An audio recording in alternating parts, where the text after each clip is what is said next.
Hi guys, in this video, we are going to talk about the latest Intel's processor, which is the Rocket Lake. We also compare it to 9th generation and 10th generation, and to know if it's worth to upgrade your 10th generation to the latest one, or you will keep using your 9th generation.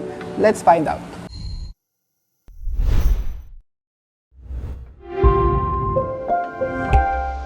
The new Intel 11th generation Rocket Lake CPUs, namely the Core i9, i7, and i5, are based on the Cypress Cove architecture. Rocket Lake boosts instruction per cycle or IPC by up to 19% and delivers a clock speed of up to 5.3 GHz. It comes with an enhanced Intel UHD graphics featuring Intel Xe graphics architecture, offering up to 50% better performance.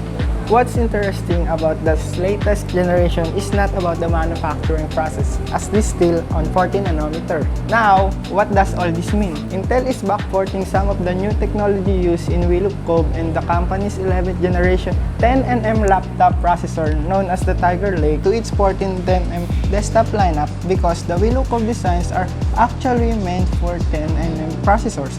Intel is having limited number of physical cores that can cram use when scaling everything up slightly for 14nm. The major difference between the 9th gen and the 10th generation processor is the fact that the latter model with Sonic Cove architecture. It offers an 18% improvement in performance over the previous generation of processor, including the 8th gen and the 9th generation processor. Also, the 10th generation comes with more improvement feature of Gen 11 graphic architecture. Now, let's compare the Intel i9 11900K Rocket Lake with all generations. The i9 11900K comes with 14nm node, 8 cores, 16 threads, with the base frequency of 3.5 GHz and a 5.3 max turbo frequency, a 16 MB smart cache. While the Intel i9 10900K Comet Lake comes within 14nm node, 10 cores, 20 threads with a base frequency of 3.7 GHz and a max turbo frequency of 5.3 GHz and a 20 MB smart cache. Since those designs were meant for 10nm chips, though Intel is limited in number of cores can fit when scaling them up to 14nm size. But Intel says the chips new will offer better performance, at least in some cases, than the 10th generation, with the core architecture enabling with up to 90% IPC than the previous generation.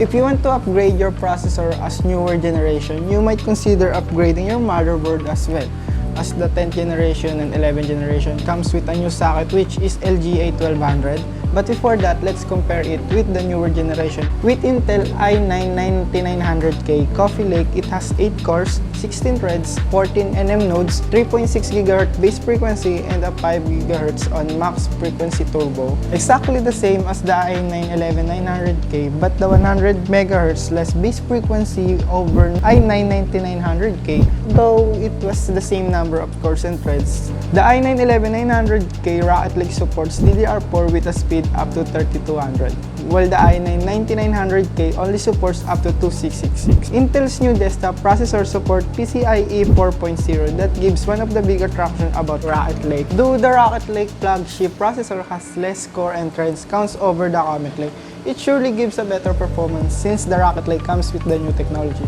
But the question is, does the slight increase in performance worth the upgrade? The i9 9900K and the i9 10900K are still powerful CPUs. It can also give you a great performance without a doubt. It also saves you money without limiting your performance. Let's check the benchmark of the new Rocket Lake and the late generation.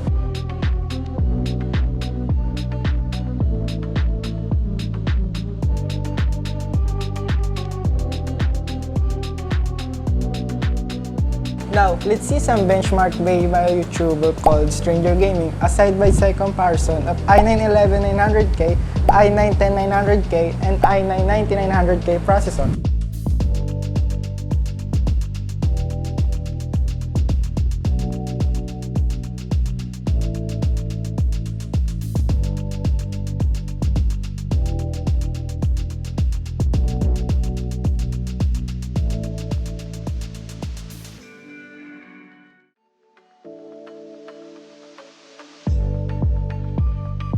Will you consider the slight increase of FPS to upgrade your CPU? If you are planning to upgrade your CPU, you might consider the price and how far the improvement that Intel's made over the late generations. Currently, the 10th generation desktop processor are still available and it offers a good price over the 11th generation. Yet, the performance that you could have from the late generation are still great. But if you are using an old generation, the 9th generation or 10th generation, 11th generation might be the good upgrade for you. If you are planning to have the latest i9-11900K, better get the i7-11700K as the specs of it are almost the same as the 11900K but at the lowest price. There's a lot of processor that you could pick but you should know what or where exactly you want to use them. Is it for gaming or kind of work that requires intensive CPU tasks? If you have any question, visit our website and we are gladly to help you build your own PC. Please hit the like button if you like this video and subscribe to our channel. Hit the notification bell so you will be updated on our new contents. See ya!